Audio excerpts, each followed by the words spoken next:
ಬಂಧುಗಳೇ, ಏನು ಗುರ್ಲಾಪುರ ಕ್ರಾಸ್ನೊಳಗ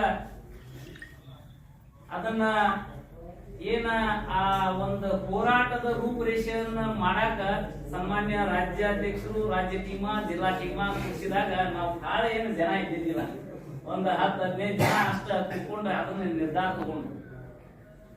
ಅದನ್ನ ನಿರ್ಧಾರ ತಗೊಂಡ್ರು ಅನ್ನೋದು ದೊಡ್ಡದಲ್ಲ. ಆ ನಿರ್ಧಾರ ತಗೊಂಡು ಯಾವ ಮಟ್ಟಿಗೆ ಕೆಲಸ ಮಾಡಿದ್ರು ಅನ್ನೋದು ಬಹಳ ಮಹತ್ವದೈತಿ. ನಮ್ಮ ಅಧ್ಯಕ್ಷರು ಹೇಳಿದಂಗ ಪ್ರತಿಯೊಂದು ಹಳ್ಳಿಗೂ ಮನೆಗೆ ಮುಟ್ಟಿದ್ರು ಅವರು. ಅದ್ರಾಗ ಇವತ್ತ ಗೋಕಾಕ್ ಆಗ್ಲಿ, ಮೂಡ್ಲಿಗಿ ಆಗ್ಲಿ, ಇವತ್ತ ರಾಯಬಾಗ್ ಆಗ್ಲಿ, ಹುಕ್ಕೇರಿ ಆಗ್ಲಿ, ಅತ್ನಿ ಆಗ್ಲಿ, ಆ ಭಾಗದ ಏನ ಘಟಪ್ರಭಾ ಮತ್ತ ಕೃಷ್ಣಾ ರಿವರ್ ಬೆಲ್ಟ್ ನಾಗ ಬರ್ತಕ್ಕಂತ ಏನ ಅವ್ರು ಒಂದ್ ಸ್ವಲ್ಪ ಫೈನಾನ್ಸಿಯಲಿ ಎಲ್ಲ ಆರ್ಥಿಕವಾಗಿ ಸಾಮಾಜಿಕವಾಗಿ ಸ್ಟ್ಯಾಂಡ್ ಅದಾರ, ಮತ್ತ ಪ್ರಾಮಾಣಿಕ ಪ್ರಯತ್ನವನ್ನ ಅವರೇ ಮಾಡಿದಾರ.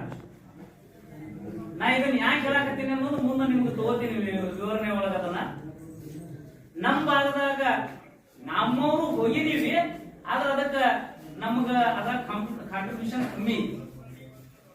ಅಧ್ಯಕ್ಷರ ಶಿವಾನಂದ ಅಧ್ಯಕ್ಷರಿಗೆ ನಮಗ ಒಂದು ಲೀಡರ್ಸಿಗೆ ಇಲ್ಲ ನೀವು ಮ್ಯಾಲ ಬಂದು ಮಾತಾಡ್ಬೋದಿ ಅಂತ 10-15 ಬಾರಿ ಕರೆದ್ರು ನಾವು ವೇದಿಕೆ ಹತ್ತಲಿಲ್ಲ, ಯಾರು ಮಾತಾಡ್ಲಿಲ್ಲ. ಯಾಕೆ ಮಾತಾಡ್ಲಿಲ್ಲ ಅಂದ್ರ ಆ ಯೋಗ್ಯತೆ ನಮ್ಮಲ್ಲಿ ಇಲ್ಲ ಅಂತ ಹೇಳಿ ಮಾತಾಡ್ಲಿಲ್ಲ. ಯಾಕೆ ಯೋಗ್ಯತೆ ಯಾವ ತರ ಆಗ್ಬೇಕಾಗಿತ್ತು ಅಂತಂದ್ರ ಆ ಭಾಗದ ಜನರ ಏನ್ ಅದಕ್ಕೆ ಕಾಂಟ್ರಿಬ್ಯೂಷನ್ ಮಾಡಿದ್ರು, ಮಂದಿ ಕರ್ಕೊಂಡು ಹೋದ್ರು, ರೈತರನ್ನ ಅದು ನಮ್ಗೆ ಆಗ್ಲಿಲ್ಲ. ಯಾಕೆ ಆಗ್ಲಿಲ್ಲ ಅಂದ್ರ ನಾವು ಸೀಮಿತ ಸಂಖ್ಯೆ ಒಳಗೆ ಅಷ್ಟೇ ಇದ್ದೀವಿ ಮುಖಂಡರನ್ನವ್ರು. ಅದಾಗ ನಮ್ದು ಬ್ಯಾಕ್ವರ್ಡ್ ತಾಲೂಕ.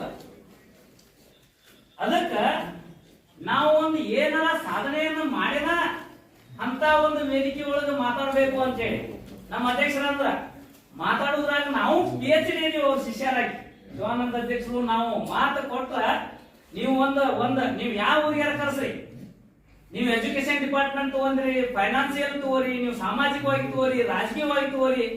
ನಾವು ಹೇಳ್ತೀವಲ್ಲ, ಇವತ್ತು ರಾಜ್ಯ ರೈತ ಸಂಘದ ಏನು ನಾವು ಪದಾಧಿಕಾರಿಗಳಿದೀವಿ, ವೇದಿಕೆ ಮೇಲೆ ಕುಂತವ್ರು ಏನ್ ಮಾತಾಡಬೇಕು ಅನ್ನೋದ ಗೊತ್ತಾಗದಂತ ಅಂದ್ರೆ ಸಂದರ್ಭವನ್ನ ಕ್ರಿಯೇಟ್ ಮಾಡುವಂತ ಶಕ್ತಿಯನ್ನ ದೇವ್ರು ಕೊಟ್ಟಾನಂದ್ರೂ ಕೂಡ ನಮ್ಗೆ ಅಲ್ಲಿ ಮಾತಾಡಕ್ ಆಗ್ಲಿಲ್ಲ. ಅನ್ಕೊಂಡಿರ್ಬೇಕು ನಮ್ಮ ರಾಮದುರ್ಗ ತಾಲೂಕಿನ ಎಲ್ಲಾ ಸಾರ್ವಜನಿಕರ ಏನಪ್ಪಾ ನಮ್ಮ ಒಬ್ಬರು ಕೂಡ ವೇದಿಕೆ ಮೇಲೆ ಮಾತಾಡೋದು ಅಂತೇಳಿ ಅದಕ್ಕೆ ಏನು ಕಾರಣ ನಾವು ಅವರಿಗೆ ಸಹಾಯ ಮಾಡುವಾಗ ತಪ್ಪೀವಿ. ಅಧ್ಯಕ್ಷರಿಗೆ ನಾನು ಇವತ್ತು ಅದನ್ನ ಅಳದನ್ನು ತೊಡ್ಕೊಳಕತ್ತೀನಿ. ಯಾವಾಗ ನಾವು ಒಂದು ಬಲಿಷ್ಠವಾದ ತಂಡವನ್ನ ಕಟ್ತೀವಿ, ಯಾವತ್ತ ಅವರ ಆಶೀರ್ವಾದದಿಂದ ಏನ ಸಾಲಳಿ ಒಳಗ ಏನ್ ನಾವು ಮಾಡ್ಬೇಕಂತ ಅನ್ಕೊಂಡಿವಿ, ಅವ್ರ ಆಶೀರ್ವಾದದಿಂದ ನಾವು ಅಂತದನ್ನ ಮಾಡಿದ್ರನ್ನ ಆ ವೇದಿಕೆ ಹತ್ತಬೇಕು. ಆ ವೇದಿಕೆ ಮೇಲೆ ನಾವು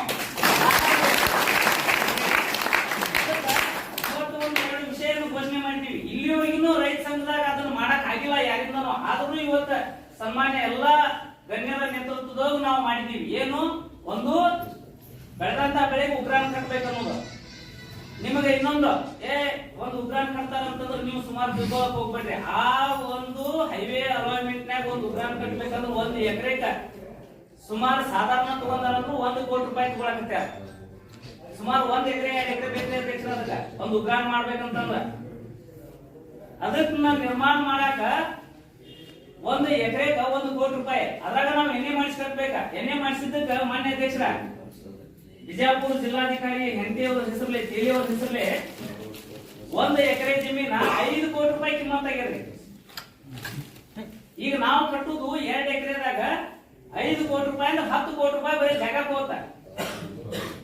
ಮತ್ತಿನ್ನ ಅದನ್ನ ಕಟ್ಟಬೇಕಂದ್ರೆ 5 ಕೋಟಿ ರೂಪಾಯಿ ಬೇಕ್ರಿ ಸಾಮಾನ್ಯ, ಇಲ್ಲಂದ್ರೆ 10 ಕೋಟಿ ರೂಪಾಯಿ. ಅಂತದನ್ನ ನಮ್ಮ ವಿಚಾರ ಏನಂತಂದ್ರೆ ನಾವು ರೈತ ಸಂಘದಿಂದ ಅಲ್ಲಿ ಕಟ್ಟಬೇಕು. ಅಂದ್ರೆ ರೈತ ಎಲ್ಲರೂ ರೊಕ್ಕ ಕೊಡುವಂತದ್ದಲ್ಲ, ಮತ್ತೆ ನೀವು ಹಂಗ ತಿಳ್ಕೊಂಡಿರಿ ಯಾರು ರೊಕ್ಕ ಕೊಡುವಂತದ್ದಲ್ಲ. ಅದಕ್ಕೆ ನಾವು ಎಲ್ಲ ಮಾಡ್ತೀವಿ, ಸರ್ಕಾರದಿಂದ ಸಹಾಯಧನವನ್ನು ತಗೋತೀವಿ. ಬರ್ಲಿಲ್ಲ ಅಂತಂದ್ರೆ ನಾವು ಕಟ್ತೀವಿ, ಅದನ್ನೆಲ್ಲ ನಾವು ಮಾಡ್ತೀವಿ. ಅದಕ್ಕೆ ಯಾರು ಹಣ ಕೊಡುವಂತದ್ದಿಲ್ಲ. ಆದ್ರೆ ನೀವು ಬೆಳೆದಂತ ಬೆಳೆನ ಅಲ್ಲಿ ಸ್ಟಾಪ್ ಮಾಡ್ಬೇಕ. ಯಾಕಂದ್ರೆ ನೀವು ಕಳಿಸ್ಬೇಕಂತಂದ್ರೆ ಇವತ್ತು ಉಗ್ರಾಣದ ನಾನು ಇದನ್ನ ಯಾಕೆ ವಿಶೇಷವಾಗಿ ಮಾತಾಡತ್ತೀನಿ ಅಂದ್ರೆ, ನಾನು ರಾಮದುರ್ಗದಾಗ ಉಗ್ರಾಣ ನಿಗಮ ಮಂಡಳಿ ಅಂತ ಬರ್ತಾರೆ. ನಿಮ್ಗೆ ಯಾರಿಗಾರ ಇಲ್ಲಿವರೆಗೆ ಕೇಳಿದ್ರನ ಅದನ್ನ ಯಾರು ಉಪಯೋಗ ಮಾಡತ್ತಾರ ಅಂದ್ರೆ ಅಷ್ಟು ವ್ಯಾಪಾರಸ್ಥರ ಉಪಯೋಗ ಮಾಡತ್ತಾರ ಅಧ್ಯಕ್ಷರ. ಯಾರಿಗೂ ಗೊತ್ತೇ ಇಲ್ಲ. ನೀವು ಉಗ್ರಾಣ ನಿಗಮ ಮಂಡಳಿ ಆಫೀಸ್ ಎಲ್ಲೇ ಹೇಳ್ರಿ ರಾಮದಾಗ ಗೊತ್ತೇ ಇಲ್ಲ. ಅದ್ರ ಉಪಯೋಗ ಯಾರು ತಗೊಳಕತ್ತಾರ ಅಂದ್ರ ದೊಡ್ಡವರನ್ನ ತಗೊಳಕತ್ತಾರ. ಅದಕ್ಕ ಇದನ್ನ ವಿಶೇಷವಾಗಿ ನಾವು ಮಾಡಕತ್ತಿದೀವಿ.